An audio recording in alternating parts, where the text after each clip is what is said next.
he seems off tonight. And you like look at the box score. He's like, he scored 22 points. Like, what are you talking about? It's like, he's like, I can manipulate people's understanding of what's happening through my words, and they won't look at a box score. Like, man, Jordan sucked last night. He scored 45 points and had 11 rebounds. Like, what the hell's going on here? So, but yeah, I mean, and also you got to look at it this way too. The other thing that's really fascinating about him, I guess it was a personal, like you look at the scandal he went through, how many people in this day and age would be able to come back from that to the way he did, where now like no one even remembers it and it's completely brushed under the rug. It's actually, I guess, a testament maybe to that time and also maybe his talent that they couldn't find someone to replace him. So I don't know. Mm-hmm. Well, I think about it too. The '90s, so Jordan's 2 3-peats were at a time when obviously we didn't have streaming, we had fewer options, we had cable, but it was on NBC. A lot of people came of age. Some people just watched basketball to see Jordan, like people watch golf to see Tiger, and I think he really was the voice. And those are some of the highest rated finals they've still ever had. So there you go. Marv Albert says, bye-bye, not yes anymore. Okay, T-Dog, you want to talk about, segue into Albert Pujols, who's now a Dodger, who's not with the Angels. He's 41, and he kind of got kicked to the curb. I guess I don't really want to talk about him to a degree, but I guess the jumping off point in terms of like, I mean, here's a guy who was so fantastic for so many years for the Cardinals. And obviously he had some moments with the Angels, but now, like, I mean, for a guy who obviously, J-Boy, it feels like you know baseball more than us. You feel he'll be a Hall of Famer eventually? Without question. I mean, he's a top 10 home run guy, and yeah, he'll be a Hall of Famer for sure. But I guess what I wanted to, angle it for us is who's a guy you look on at as like a sheer lock to be considered one of the greatest that, like, even decades down the road, people will talk, was like, that guy was great. But you saw them, you just remember painfully, like, maybe their last few years in the whatever league they were in, and it was just hard for you to kind of watch, like, that they became just like a husk of what they were as a player, not as a person, obviously, but. Yeah, see, baseball is not really my sport. It doesn't have to be baseball. It's any sport. For me, the milkman, when he moved to Boston, there was a point where, his skills, it was like his legs just left him. So I'm sorry, Kevin Garnett. Sorry, I just used his name. He and I he's a friend of the show. and so let's see if we can get him on line too. Kev, are you there? Yeah. Anyway, I it was tough to watch him because you could tell he was trying to get back to what he was, but at a certain point, I think you just run out of leg. Your legs just go, and that happened to him. So I think that was the most sort of precipitous drop off that I've witnessed. I think too that you look at the guys who do quit, and you look at Jordan. He finishes with the Wizards. You look at Montana. He finishes with the Chiefs. You look at Hank Aaron back in the day, finished with the Milwaukee Brewers, so he could kind of circle his career back to Milwaukee when they were the Braves. And then I'll never forget Big Papi. David Ortiz retired from Boston, and somebody asked him, don't you want to keep playing? He says, I would, kid, if I had your feet. He was just so beat up. His feet were so torn up from carrying all that weight around and being a ball player, and I think feet, joints, they get just flat out worn out and you can't do it anymore.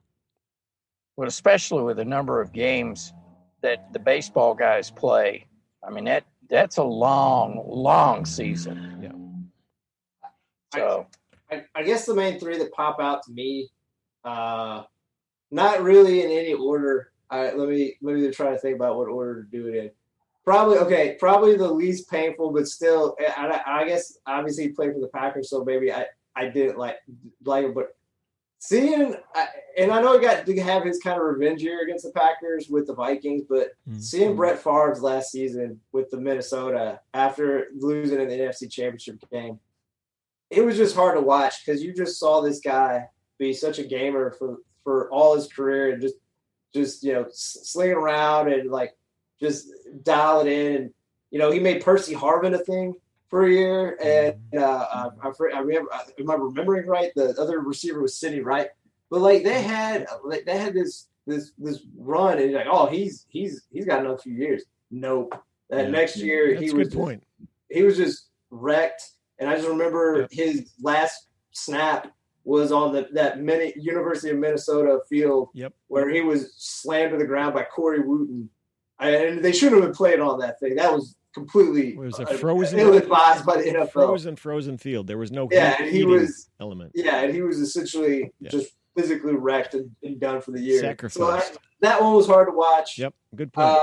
The other one, I can't even remember exactly, but watching Shaq, a guy who was one of the greatest centers of all time, just be a journeyman, it felt like, for the last 7 years. I mean, how many teams did he play for? He played for, this was the best player in the league through, the first three-peat, the three-peat the Lakers had with Kobe and him. Mm-hmm. Like, he was easily the best player in the league. He was so dominant. And to just watch him, like, go to the Heat. I mean, not the Heat. You go to, like, Boston and, like, Suns and just, and, like, kept putting on weight. I mean, I'm sure the money was good, but it's just hard to watch. The last one that was the hardest to watch easily, to me, was Peyton Manning. And I know it almost felt like he made a deal with the devil because he wanted another title.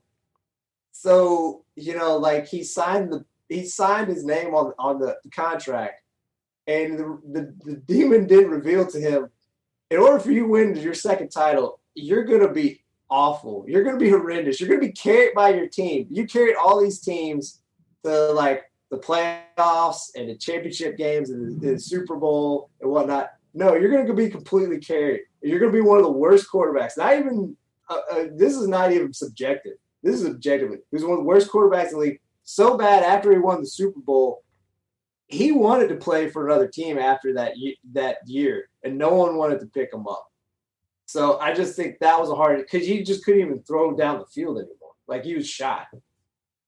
All right, Lugs, you got something cooked up there?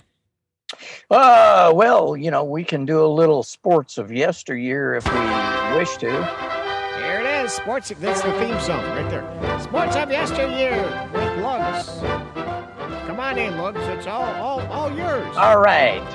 Let's go through the decades. In 1935, Jesse Owens equals or breaks 4 world records in 45 minutes at a Big Ten meet.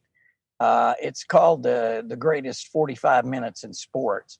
And Jesse would go on to embarrass the Nazis at the 36 Olympics by, just jamming it down all them white boys' throats. So there you are, that. 1965, Muhammad Ali knocks out Sonny Liston. Mm-hmm. This was the sneak punch. 2:12 of round one there in the main Civic Center. We never saw the punch, and so Liston didn't either, I guess.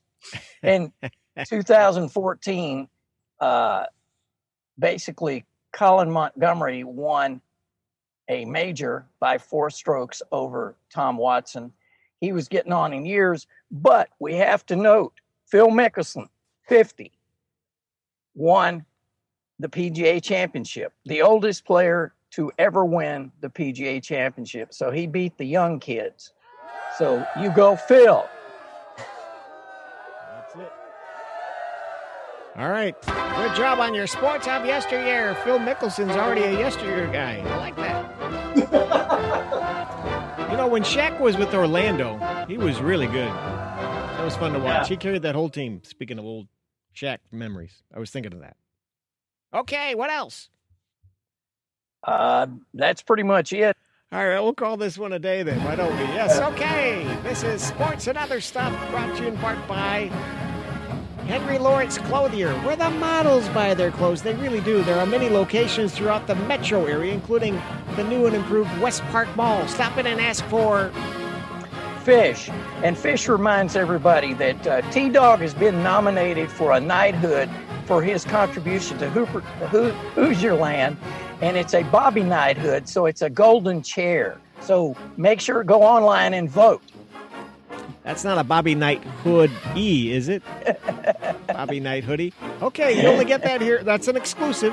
We'll track it down next week. Our crack team will get it next week on another edition of Sports and Other Stuff. First in sound, first in service, first in sports. So long till next time. Bye-bye.